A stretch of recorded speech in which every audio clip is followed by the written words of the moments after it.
Chabouré, nous restons avec vous. Si la technique le permet, on peut avoir l'image du messager paru hier. C'est dans les kiosques au prix de 250 francs seulement. Oui.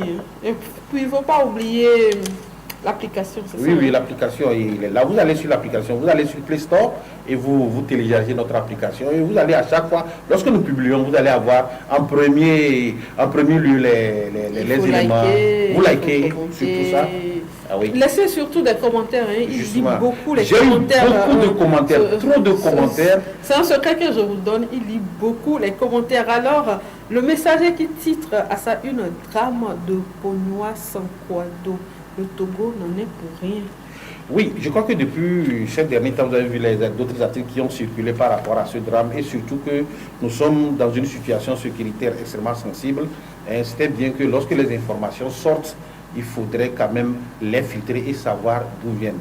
Les informations ont circulé de fait que ce soit le Togo qui a encore fait une bavure.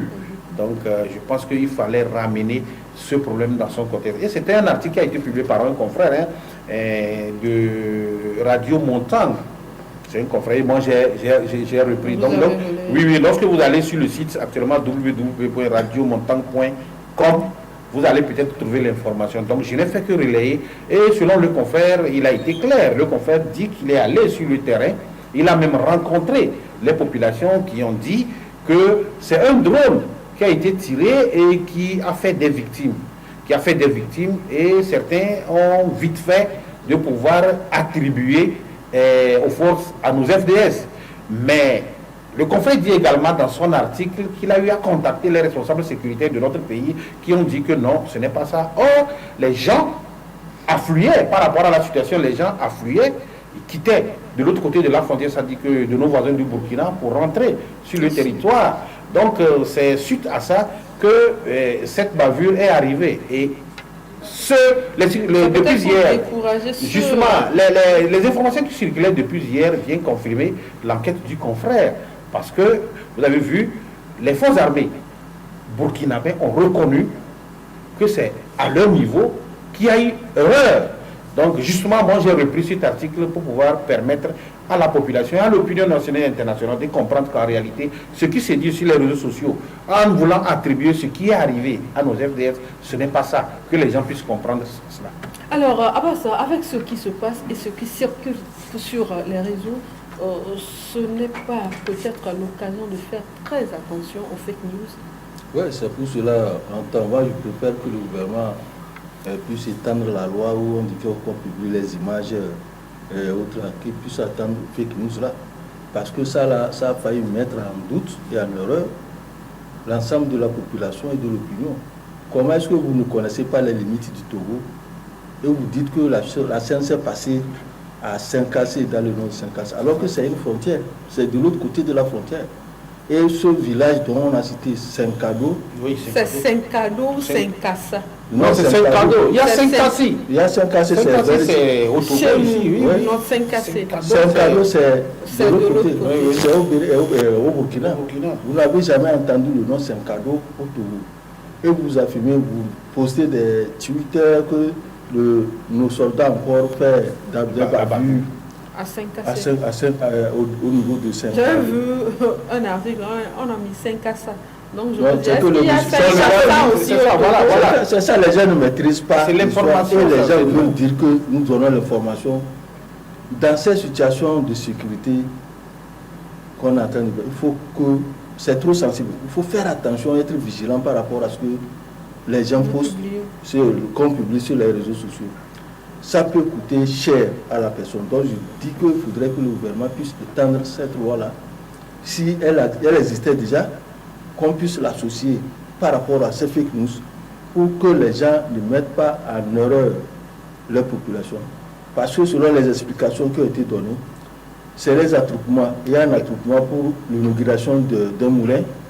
D'un moulin, là, dans le village là. Et comme les gens ont peur des attroupements maintenant, et ils ont balancé, au niveau du Burkina, là, ils ont balancé les drones, ils ont eu des tirs, et il y a eu des morts. De ceux-là, ça a commencé par faire ce qu'on appelle ça les autres, Les gens ont commencé par fuir vers le nord, vers le nord du pays en rentrant à Saint-Cassé. Donc, ces informations, c'est sensible. Qu'on fasse très très attention et qu'on ne mette pas en doute l'armée. Parce que ça, là maintenant, dont ils ont passé l'information, quelqu'un dit, nous FDS ils ont encore tiré sur les gens. Vous n'avez pas l'information, vous n'avez pas vérifié, et vous mettez ça. Si demain, on vous prend, et on pose la question de savoir, c'est quand ça s'est passé au Togo, et à quel niveau. Avant de faire tout ça, il faut connaître les limites. Je crois que cette situation, c'est dû au fait qu'on veut être les premiers à publier les articles. C'est ça, c'est la faute des réseaux sociaux là. La faute, parce que les réseaux sociaux ne sont pas là pour dire que quelqu'un va dire que je suis le premier à donner cette information. Mais pour donner cette, il faut la maîtriser. Si tu ne maîtrises pas l'information et que tu balances ça comme ça peut te coûter cher. Alors, Tchabouré, une question. Hein. Cette histoire de publier le scoop, est-ce que ça respecte les règles de déontologie du journalisme? Malheureusement, c'est ce à quoi j'allais en venir. Ça ne respecte pas. Sur à quoi j'allais en venir. D'abord, il faut faire extrêmement attention.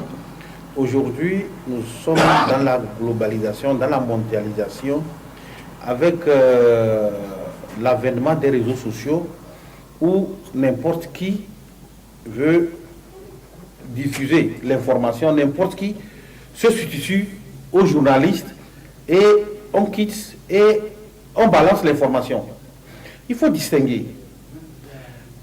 Je me dis, la plupart du temps, c'est vrai qu'il y a certains journalistes qui font de ces erreurs. Quand ça arrive, ils ne procèdent pas à la vérification, ce qui ne respecte pas évidemment les règles de déontologie. Mais il y a des gens qui sont là, lorsque l'information vient, ils les balancent. Mais ils ne sont pas pourtant les journalistes. C'est pourquoi je dis qu'il faut faire extrêmement attention. Les gens sont là, il y a les citoyens qui sont là, ils balancent l'information sur leur page Facebook, qui ne sont pas des journalistes. Et certains journalistes prennent ça comme étant une parole d'évangile, ils mettent ça sur leur site, ne cherchant pas à vérifier l'information. Voilà pourquoi je reviens sur le fait que, en ce moment précis, le gouvernement doit prendre l'initiative de revoir ou bien de former, d'organiser des rencontres avec les hommes des médias. Premièrement. En plus des sensibilisations qui ont été initiées au sein de la population, parce que c'est au sein de la population que certains se déclarent ou bien veulent se confondre aux journalistes et font des déclarations sur leur page Facebook de ces informations. Mais les journalistes doivent être informés au jour le jour. Ou soit on organise des rencontres ou bien des communications, ou la formation, comme je l'ai dit tantôt, former les journalistes pour savoir comment un journaliste doit se comporter face à ces genres de situations. Et là, je reviens pour dire que je suis formé à outrance. J'ai un diplôme pour ne pas dire une attestation sur ça. Et je ne suis pas seul, il y a d'autres confrères également qui ont eu à suivre ces informations.